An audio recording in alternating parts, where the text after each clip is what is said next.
224 was a 2-lane road, and Kimball Junction was 2 gas stations and McDonald's. Albertsons on Park Avenue was the only grocery store in town. And Terry Orr was the editor of the Park Record. And Dave Fields, who's now general manager of Snowboard, was a sports writer who sat in the cubicle kitty corner to me. The Park Record was made up of most people in their 20s. We considered ourselves budding professionals. However, there were many times that we were quite unprofessional, comical, and unfortunately tragic. When I first started there, I inherited someone else's account list. And as I was going through the motions to try to figure out the whole system, the Park Record, I had a client that was a little difficult, and I wasn't getting the material that I needed in time to make my deadline. So I was scurrying it around. I had a 4 o'clock deadline to turn all the ads in. And this one, I finally got together everything to turn into the production artist, and it was 4:10. Now, I had met the production artist, and introduced her, and I had a feeling that she wasn't very forgiving on missing her deadlines. So I sought out my manager, and I said, Pamela, I finally got all the ad pieces together, but it's 4:10. What do I do? So Pamela looked at me. She looked at the papers in my hand, looked back at me, and said, drop it in her basket and run. Are you kidding me? So was life at the Park Record, and how unpredictable it was, but also extremely exciting. Some of the best humor came out of the classified ad department. Classifieds were run by a 20-year-old named Rochelle. Rochelle had a really interesting background. She grew up in Lake Tahoe, and at 15, she inherited $18,000. She spent the next 4 years bankrolling a handful of friends in their VW bus and escaping on the weekends to go see Jerry Garcia and band that performed. 4 years later, they had no money. She had no driver's license, but she was happy. In the early 90s, word processing was still an emerging technology, and so was spell check. The Park Record classified ads were abundant. There was like 4 pages of them. This is before the internet. Remember how we used to rely on the paper so much? So when Rochelle had to do spell check on the classifieds, it is probably equivalent to trying to do a safety inspection in a junkyard. She would sit there and go, accept, ignore, ignore, accept, until she was going cross-eyed.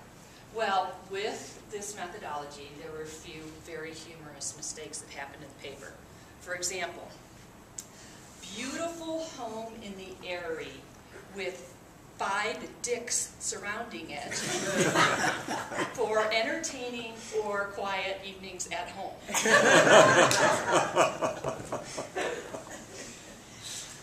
And then there was the ad for Stein Erikson's Lodge. It didn't appear as Stein Erikson Lodge because spell check corrected it, and it came out as Stein Erection Lodge.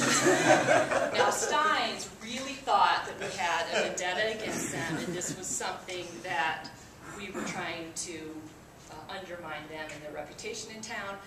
Didn't matter how much we told them about Rochelle and spell check, they were convinced. It was years that we were still trying to dig out of the hole.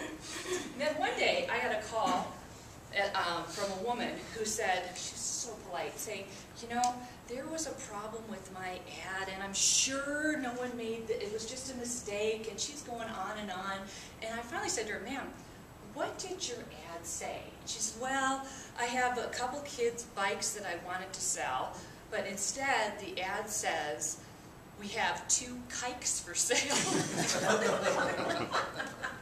And I said, okay, no problem. We're going to refund that, or we'll rerun it for you. No problem. One of my better friends at the Park Record was our photojournalist named David Bertinelli. David has the same name as Valerie Bertinelli.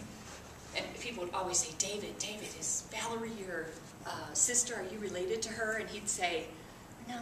You know, he'd roll his eyes and just kind of walk away like, how stupid, and you know how many times I hear that.